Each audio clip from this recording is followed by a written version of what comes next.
حاضرین اور سامعین کرام، السلام علیکم ورحمۃ اللہ وبرکاتہ۔ درس قرآن کے سلسلے میں حاضر ہیں۔ آیت نمبر 40 سے افتتاح کریں گے۔ سورہ بقرہ کا مطالعہ کر رہے ہیں۔ اعوذ باللہ من الشیطان الرجیم، بسم اللہ الرحمن الرحیم۔ یا بنی اسرائیل اذکروا نعمتی التی انعمت علیکم وأوفوا بعہدی اوف بعہدکم وإیایا فارہبون وآمنوا بما انزلت مصدقا لما معکم ولا تکونوا اول کافر بہ ولا تشتروا بآیاتی ثمنا قلیلا وإیایا فاتقون۔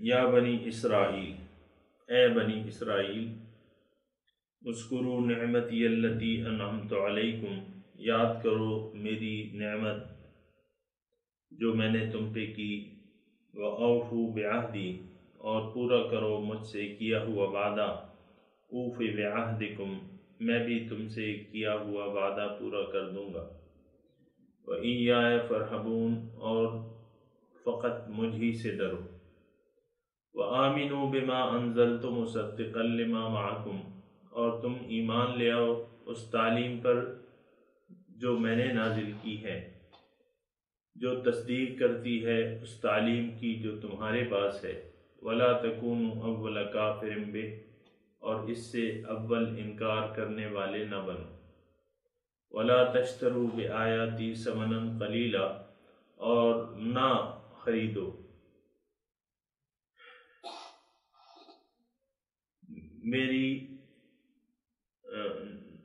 میری آیات کے بدلے، وَلَا تَشْتَرُوا، نہ بیچو میری احکامات کو قلیل مفاد کے عوض، وَإِيَّايَ فَاتَّقُونَ، اور فقط مجھ ہی سے ڈرو۔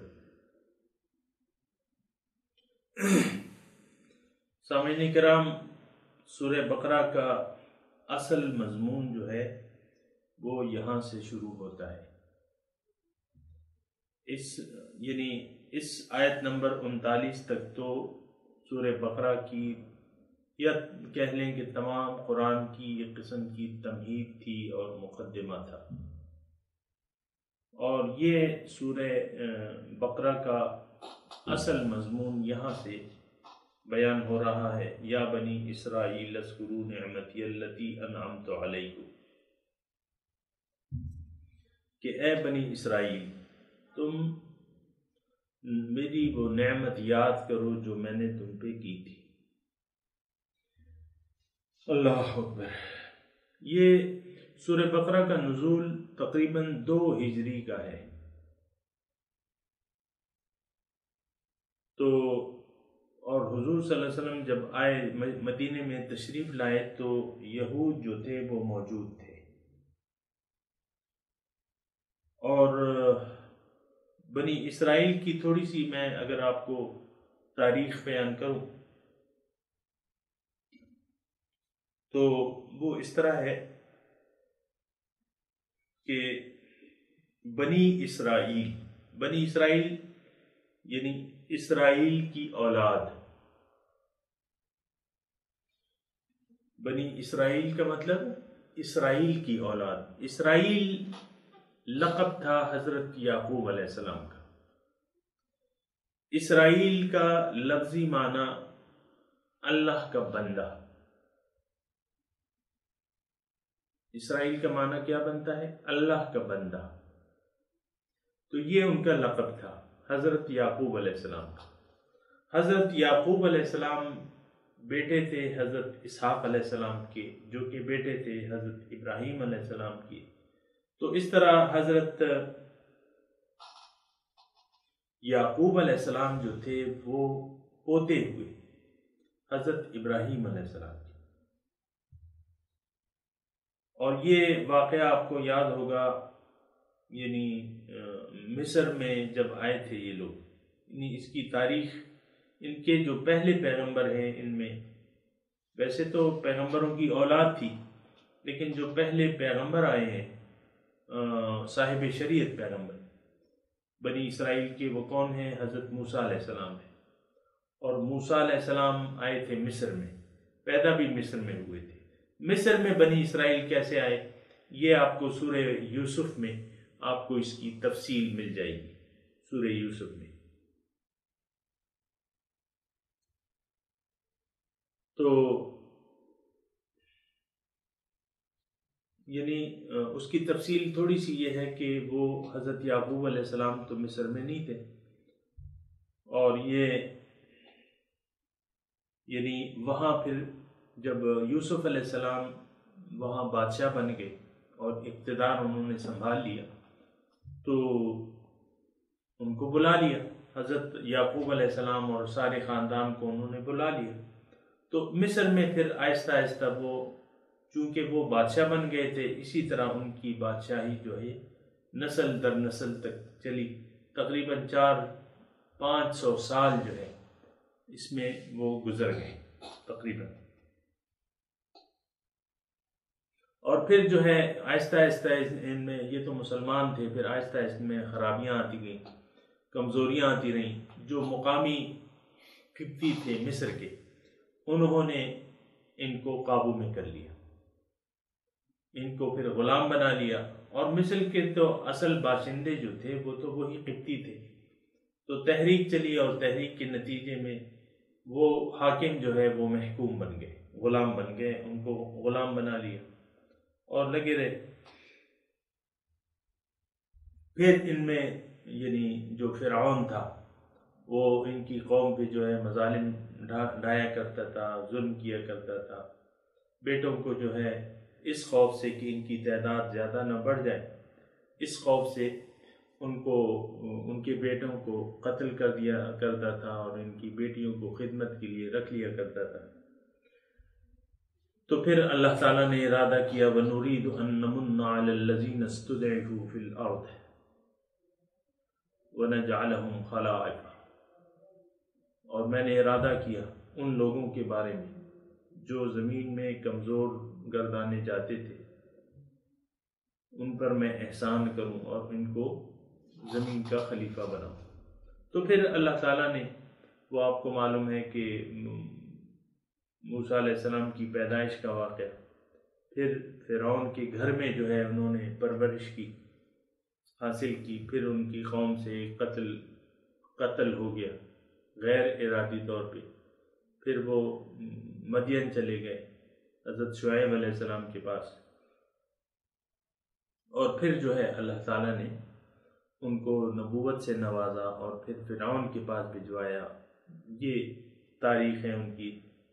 اور پھر جو ہے یعنی 12 لاکھ کی تعداد میں انہوں نے ہجرت کی مصر سے، اور گئے میدان طیہ میں چلے گئے. 40 سال تک جو ہے وہ وہاں رہے، اور اس کے بعد جو ہے ارض مقدس میں وہ داخل ہو گئے. اور ارض مقدس میں مطلب ان کو اللہ تعالیٰ نے اقتدار بھی دیا اور نبوت بھی تھی ان میں. تو ان کی جو ہے وہ تعداد بڑھتی رہی، اور نبوت تقریباً 2500 سال ان میں نبوت اور وہ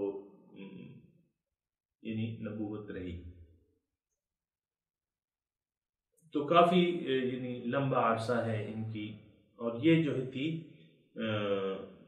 یعنی مسلمان، اس دور کی مسلمان قوم تھی، اور لوگ ان کے تابع تھے. جیسا کہ آج ہم مسلمان ہیں اور لوگ ہدایت میں، پھر یہ ہے کہ ظاہر ہے کہ ہماری بات سنیں گے اور ہمارے رسول پہ ایمان لائیں گے. اسی طرح یعنی اسی وقت کیفیت تھی. اور کافی سارے لوگ جو ہے جو غیر بنی اسرائیل کے تھے وہ ایمان لے آئے تھے، مسلمان ہو گئے تھے.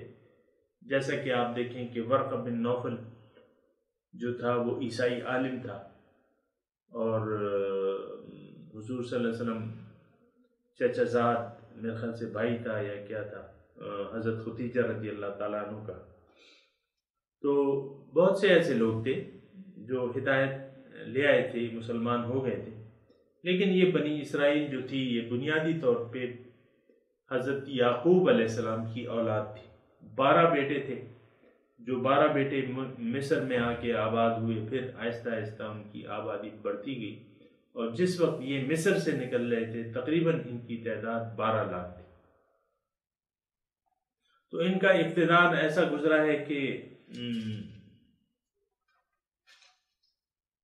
یعنی سب سے پہلے تو یعنی آپ دیکھیں کہ سلیمان علیہ السلام، بہت سے نامی گرامی پیغمبران ان میں آئے ہیں. سلیمان علیہ السلام ہیں، داؤد علیہ السلام ہیں جو بادشاہ بھی تھے، پیغمبر بھی تھے، حضرت زکریہ علیہ السلام ہیں، یحییٰ علیہ السلام ہیں. سینکڑوں کی تعداد میں پیغمبر ان میں ایک ہی شریعت کے تحت آئے تھے. تو یہ آہستہ آہستہ ان میں جو ہے، جیسے کہ آج ہم میں یعنی ہم پر ایک میل چڑھ گیا ہے، اور آج مسلمان قوم جو ہے ان عقائد سے محروم ہے جو کہ اسلام کے عقائد ہیں. اسی طرح وہ لوگ بھی جو وہ زبانی دعوت کرتے تھے، لیکن دنیا کے، جس طرح ہم دنیا کے آج کل پجاری بن گئے ہیں، اسی طرح وہ لوگ بھی ہیں دنیا کے پجاری بن گئے تھے. اللہ اکبر.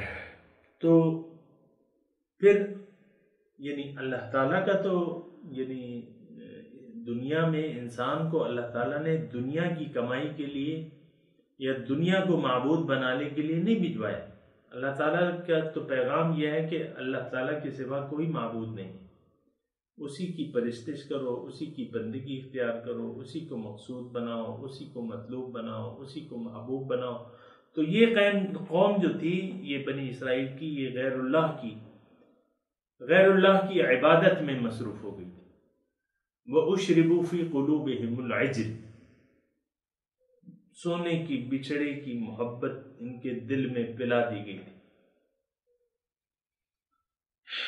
جیسا کہ آج ہم سونے کے بچھڑے کی عبادت کر رہے ہیں، مسلمان قوم من حیث القوم جو ہے دنیا کے بت کی عبادت میں مصروف ہے.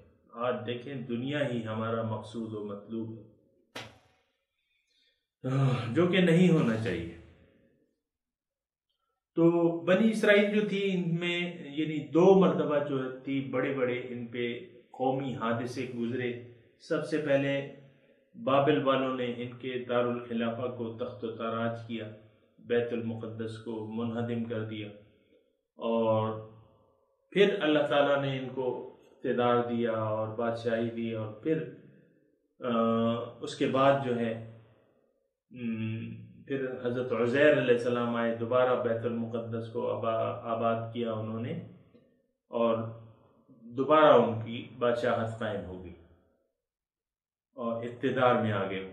لیکن اس کے بعد پھر ان میں خرابیاں آتی گئیں، اور پھر روم والوں نے آخر میں ان پہ حملہ کیا، اور ان کے بیت المقدس جو بنایا ہوا تھا ان کو بالکل زمین کے برابر کر دیا، بیت المقدس کو، اور ان کو غلام بنا کے لے گئے، اور یہ تہس نہس ہو گئے، دنیا میں پھر گئے. ان میں سے کچھ لوگ جو تھے وہ یعنی ظاہر ہے کہ ان کی کتابوں میں، بلکہ ہر پیغمبر نے حضور صلی اللہ علیہ وسلم کی آمد کی خوشخبری دی ہے، ہر پیغمبر. تو موسیٰ تورات میں بھی حضور صلی اللہ علیہ وسلم کا تذکرہ موجود تھا، اور یہاں تک کہ یعنی تورات میں، انجیل میں، تمام کتابوں میں حضور صلی اللہ علیہ وسلم کا تذکرہ موجود تھا. اور عیسیٰ علیہ السلام نے تو باقاعدہ نام لے کے حضور صلی اللہ علیہ وسلم کی آمد کی اطلاع دی ہے. وَمُبَشِّرًا بِرَسُولٍ يَأْتِي مِن بَعْدِ اسْمُهُ احمد، اور میں تمہیں بشارت دیتا ہوں، حضرت عیسیٰ علیہ السلام کے الفاظ ہیں، میں تمہیں بشارت دیتا ہوں ایک ایسے رسول کی جو میرے بعد آئے گا، اور جس کا نام جو ہے احمد ہوگا. تو بنی اسرائیل کی قوم جب مغلوب ہو گئی اپنے دشمن سے اور ان کا بیت المقدس ختم کر دیا گیا، ان کا کعبے کو گرا دیا گیا، تو یہ کچھ لوگ جو تھے دنیا میں ادھر ادھر بکھر گئے۔ ان میں سے کچھ قبیلے جو تھے وہ مدینے آ کے آباد ہو گئے، اس خیال سے کہ ان کی کتابوں میں لکھا تھا کہ وہ نبی آخر الزمان آئے گا اور وہ نبی السیف ہوگا، یعنی وہ جہاد کرے گا، قتال فی سبیل اللہ کرے گا، اللہ کے دین کو غالب کرے گا، اعلاء کلمت الحق کرے گا، اور مدینہ اس کی ہجرت کی جگہ ہوگی، یہ ان کی کتابوں میں لکھا ہوا تھا۔ تو جب حضور صلی اللہ علیہ وسلم تو وہ اس خیال سے مدینے آئے کہ جب وہ نبی آخر الزمان آئیں گے تو سب سے پہلے ہم ان پر ایمان لائیں گے اور اپنے ایمان کی ہم تجدید کریں گے، ان پر ایمان لائیں گے، اور چونکہ وہ نبی السیف ہوگا تو اس کے ذریعے اس کے حامی اور ناصر بن کر ہم اپنے دشمنوں پر دوبارہ غلبہ حاصل کریں گے۔ اس ارادے اور نیت سے آئے تھے کہ وہ تو مغلوب نہیں ہوگا، وہ غالب ہوگا، تو غالب کا ہم ساتھ دیں گے تو ہم اپنے دشمن پر فتح پا لیں گے۔ اس خیال سے وہ مدینے آئے تھے۔ جب مدینے آئے تو پھر اس میں کافی عرصہ گزر گیا۔ اس دوران جو ہے ان کی انہوں نے مدینے میں پاؤں جما لیے۔ بنو قریظہ، بنو قنقاع، بنو نذیر، یہ قبیلے تھے ان کے۔ تو اس میں جو ہے جب وہ آئے مدینے تو ان کے پاس ظاہر ہے کہ یہ تو اہل کتاب تھے، تو ان کی مقامی لوگوں پر ایک اجارہ داری قائم ہو گئی، یعنی علم کے لحاظ سے یہ تو صاحب علم تھے، کتاب تھے، اہل کتاب تھے، تو ان پر کتاب کی وجہ سے ایک درجہ فوقیت ان کو حاصل ہو گئی، اور تقریباً مطلب یہ ہے کہ چونکہ یہ مالی لحاظ سے بھی اچھے تھے تو ان کی ایک اجارہ داری بن گئی، مذہبی لحاظ سے بھی ان میں مذہبی پیشوا تو ظاہر ہے تھے ہی، اس میں پھر دین کو انہوں نے کاروبار کا ذریعہ بنا لیا تھا، جیسا کہ آج بعض علماء نے دین کو پیسے کی کمائی کا ذریعہ بنا لیا ہے۔ میں نام نہیں لیتا، لیکن آپ دیکھیں معاشرے میں ایسے لوگ موجود ہیں جن کا دین مقصد یہ ہے دین کا کہ وہ لوگوں سے ارننگ کریں، پیسے کمائیں کسی بھی طریقے سے، دین کا نام لے کر، دین کا نام استعمال کر کے لوگوں سے پیسے اینٹیں۔ تو یہ طریقہ کار انہوں نے یہودیوں نے بھی بنا لیا تھا کہ دین کو انہوں نے کمائی کا ذریعہ بنا لیا تھا، اور وہ اس میں تقریباً کامیاب بھی ہو گئے تھے۔ یہ تعویذ، گنڈے وغیرہ اور جو کچھ بھی ہوتا ہے، تو انہوں نے پھر جادو بھی ان میں تھا، تو لمبی تاریخ ہے ان کی۔ تو لیکن اخلاقی حالت ان کی بہت پست ہو چکی تھی، اور یہ گمراہ ہو چکے تھے جیسے کہ آج ہم لوگ گمراہ ہو چکے ہیں۔ یہ سامعین کرام یہ نہ سمجھیں کہ ہم کوئی اچھے مقام پر ہیں، ہم نے بھی ان کی اتباع شروع کر دی ہے، اور ہم نے بھی غیر اللہ کی اطاعت اور عبادت شروع کر دی ہے۔ غیر اللہ کیا ہے؟ اللہ کے ماں سوا اور ہستیاں جو ہیں۔ میں نے آپ کو کہا ہے نا کہ پیسے کی، بت کی آج عبادت کی جا رہی ہے، بندگی کی جا رہی ہے، پیسہ ہی پیسہ۔ تو یہ بھی دنیا دار بن کے رہ گئے تھے، دین کو انہوں نے چھوڑ دیا تھا اور دین کو یہ بیچتے تھے، قلیل مفاد، یعنی دنیا کو حاصل کرتے تھے اور دین کا بیچ دیتے تھے۔ اپنے کلام میں تک انہوں نے تحریفات کر رکھی تھی، اور اللہ کا کلام جو کہ تورات تھا وہ بھی ان کی تحریفات کا شکار ہو گیا تھا۔ آگے مضمون آئے گا اس کی تفصیل، یعنی اپنی کتاب میں بھی انہوں نے تحریفات کر رکھی تھی، من چاہی خواہشات انہوں نے ڈال کے یہ کہا کہ بھئی یہ اللہ کا کلام ہے۔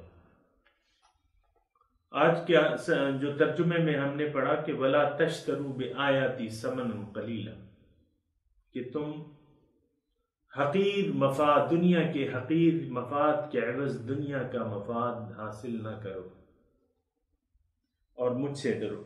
یہ بنی اسرائیل کی میں نے آپ کو چھوٹی سی تاریخ بیان کر دی ہے۔ تو حضور صلی اللہ علیہ وسلم جب آئے، مدینہ تشریف لائے، تو انہوں نے، یہ لوگ بھی خوش تھے، یعنی ابتدائی تاثر یہ تھا، اور چونکہ یعنی آثار ایسے تھے نبوت کی کہ آنے والے ہیں، جیسے کہ بحیرہ راہب وغیرہ، تو جب حضور صلی اللہ علیہ وسلم تشریف لائے تو انہوں نے کوئی خاص مخالفت نہیں کی، بلکہ خاموشی سے حضور کا استقبال کیا، یعنی کوئی خاص مخالفانہ رد عمل انہوں نے پیش نہیں کیا، لیکن انتظار میں تھے۔ اب یہ تو ان کو تو دنیا کا چسکا پڑ گیا تھا، اور دنیا کی دولت کی دیوی کے یہ پجاری بن چکے تھے، اور دنیاوی مفادات کو یہ ترجیح دیتے تھے آخرت کی زندگی پہ، اور پیغمبر تو جب آتا ہے تو اس کی تعلیمات کا خلاصہ تو یہ ہوتا ہے کہ لوگوں، دنیا تمہارا مقصود نہیں ہے بلکہ آخرت مقصود ہے، اور آخرت کے لیے دنیا کی اگر قربانی دینی پڑے تو اس کو قربان کر دو، دین کے لیے جد و جہد کرو، محنت کرو، کلمہ اعلاء کلمۃ الحق کے لیے محنت کرو۔ تو حضور صلی اللہ علیہ وسلم کی ظاہر ہے کہ وہ تو اللہ تعالیٰ کے سچے نبی تھے، اور انہوں نے تو آخرت کی طرف لوگوں کو متوجہ کرنا شروع کر دیا، اور یہ لوگ تو دنیا کے پجاری تھے۔ تو حضور صلی اللہ علیہ وسلم کے سامنے سر جھکانے میں اور ان کی اطاعت تسلیم کرنے میں ان کو اپنی دنیا کا نقصان نظر آیا، تو انہوں نے یعنی پہلے سال جو ہے، یعنی کچھ عرصے بعد جو تھی، آہستہ آہستہ حضور صلی اللہ علیہ وسلم کی مخالفت شروع کر دی۔ آپ کو پتہ ہے کہ جب حضور صلی اللہ علیہ وسلم آئے تو ان سے بھی حضور صلی اللہ علیہ وسلم نے مواخات مدینہ جو کیا تھا اللہ کے رسول نے، تو ان سے بھی وعدے وعید کیے تھے کہ بھئی ہمارا اور تمہارا دشمن ایک ہوگا، مدینے پہ جو حملہ کرے گا ہم سب مل کے جو ہے اس کا دفاع کریں گے مدینے کا۔ تو انہوں نے وہ معاہدے حضور صلی اللہ علیہ وسلم سے کر لیے تھے، لیکن تھے تو یہ مسلمان، بنیادی طور پہ تو یہ اہل کتاب تھے اور مسلمان تھے، اور مدینے آئے اس لیے تھے کہ حضور صلی اللہ علیہ وسلم پر یہ ایمان لائیں گے۔ تو فلما جاءہم ما عرفوا کفروا بہ، جب آیا ان کے پاس وہ رسول برحق جس کو انہوں نے پہچان لیا، کفروا بہ، انکار کر دیا اس سے۔ اللہ، حاضرین کرام، صورتحال کچھ ٹھہر کے ہمیں اپنے بارے میں بھی تو سوچنا چاہیے۔ حضور صلی اللہ علیہ وسلم کی رسالت برحق ہے، ان کو ہم ٹھیک ہے اللہ کا رسول مانتے ہیں، قرآن اللہ تعالیٰ کا کلام ہے، لیکن عملاً ان دونوں چیزوں سے ہم نے انکار کر دیا ہے۔ من حیث القوم، اللہ کے کلام اور اس کے نبی کی سنت، اس کے طریقے سے ہم نے انحراف کر دیا ہے۔ من حیث القوم کا میں الفاظ استعمال کر رہا ہوں، اکثریت نے ہماری اکثریت قرآن اور حدیث کو اپنا لائحہ عمل یا اپنا قانون یا طرز زندگی، اس کے مطابق اپنی زندگی گزارنے پر ہم لوگ آمادہ نہیں ہیں۔ یہ میرا تھوڑے سے الفاظ ہیں، اس پر آپ غور کریں، اس پر آپ مجھ سے بات کر سکتے ہیں۔ اگر آپ اس کے یعنی اس میں آپ غور کریں کہ یہ جملہ کس حد تک درست ہے یا غلط ہے۔ اگر غلط ہے تو پھر آپ کو ثابت کرنا ہوگا، اور صحیح ہے تو مجھے ثابت کرنا ہوگا۔ اور جملہ میں کیا کہہ رہا ہوں کہ قرآن اللہ کے کلام کو، اس کے دین کو اور نبی کے طریقے کو ہم نے ترک کر دیا ہے۔ سامعین کرام، یہ کوئی معمولی بات نہیں ہے، معمولی طرز عمل نہیں ہے۔ ایسا نہیں ہے کہ بس ہم ایسا طرز عمل اختیار کر کے ہم بچ جائیں گے، اس کے رد عمل سے ہم بچ جائیں گے، ایسا نہیں ہے، بالکل نہیں ایسا۔ اگر یہ وتیرہ ہم نے اپنا لیا ہے تو دنیا اور آخرت میں ذلت اور خواری ہمارا مقدر ہے۔ یہ میرے الفاظ نہیں ہیں، اللہ تعالیٰ کے الفاظ ہیں۔ افتؤمنون ببعض الکتاب وتکفرون ببعض، کیا تم کتاب کے ایک حصے پر ایمان لاتے ہو اور دوسرے سے انکار کر دیتے ہو؟ یعنی ایک حصے پر عمل کرتے ہو، دوسرے پر عمل نہیں کرتے، اس کا یہ مطلب۔ فما جزاؤ، اب اس کا بدلہ کیا ہے؟ فما جزاؤ، بس اس کا بدلہ یہ ہے، من یفعل ذلک منکم، جو تم میں سے ایسا عمل کرے گا کہ کچھ مانے گا اور کچھ نہیں مانے گا۔ حاضرین، یہاں ٹھہر کے آپ یہ یعنی اس پہ سوچیں کہ ہم کچھ مانتے ہیں اور کچھ نہیں مانتے، آدھا تیتر آدھا بٹیر، کچھ مانتے ہیں کچھ نہیں مانتے۔ لیکن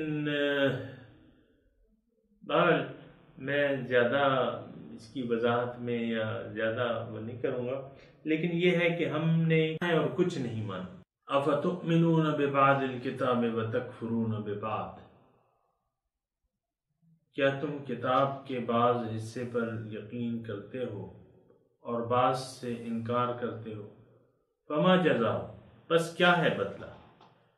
من یفعل ذلک منکم، جو تم میں سے ایسا کرے گا، الا خزی فی الحیات الدنیا، اس کو دنیا میں شرمندگی اٹھانی پڑے گی۔ ویوم القیامۃ یردون الی اشد العذاب، اور قیامت کے دن وہ لوٹائے جائیں گے شدید عذاب کی طرف۔ سامعین کرام، آج مسلمان دنیا میں عزت نہیں ہے، اس کے لیے رسوائی ہے اور ذلت ہے، اور قیامت کے دن شدید عذاب کی طرف اللہ تعالیٰ کہہ رہا ہے کہ میں ان کو لوٹاؤں گا۔ یہ نہ سمجھیں، یہ بات یہ ہے کہ ہم تو بالکل ہی ہماری قوم جو ہے مسلمان قوم من حیث القوم سوئی بھی پڑی ہے، کچھ پتہ ہی نہیں ہے کہ اس کا مقام کیا ہے، اس کا درجہ کیا ہے، اس کو کیا کرنا ہے۔ کنتم خیر امت اخرجت للناس، تم ایک بہترین امت ہو، اور تمہیں دنیا کے لیے میں نے اور لوگوں کے لیے میں نے تمہیں بنایا ہے۔ لِتَكُونُوا شُهَدَاءَ عَلَى النَّاسِ وَيَكُونَ الرَّسُولُ عَلَيْكُمْ شَهِيدًا، تاکہ تم لوگوں کے لیے ایک نمونہ بن جاؤ اور رسول کی ذات تمہارے لیے نمونہ ہو۔ آج نہ تو رسول ہمارے لیے نمونہ ہے اور نہ ہم لوگوں کے لیے ایک نمونہ ہم نے بنا کے پیش کیا ہے۔ تو سوچنے کی بات ہے۔ بنی اسرائیل کا میں تذکرہ کر رہا تھا کہ بنی اسرائیل کو اللہ تعالیٰ یہاں مخاطب ہو کے کہتا ہے کہ اے بنی اسرائیل، میری وہ نعمت یاد کرو جو میں نے تم پر کی تھی۔ یا بنی اسرائیل، اے بنی اسرائیل، میری وہ نعمت یاد کرو جو میں نے تم پر کی تھی۔ انعمت علیکم، یہ کون سی نعمت ہے؟ اللہ تعالیٰ نے کون سی نعمت کی تھی بنی اسرائیل پہ؟ وہ نعمت جو ان پہ کی تھی وہ اللہ تعالیٰ نے ہم پہ بھی کی بھی ہے۔ الیوم اکملت لکم دینکم واتممت علیکم نعمتی،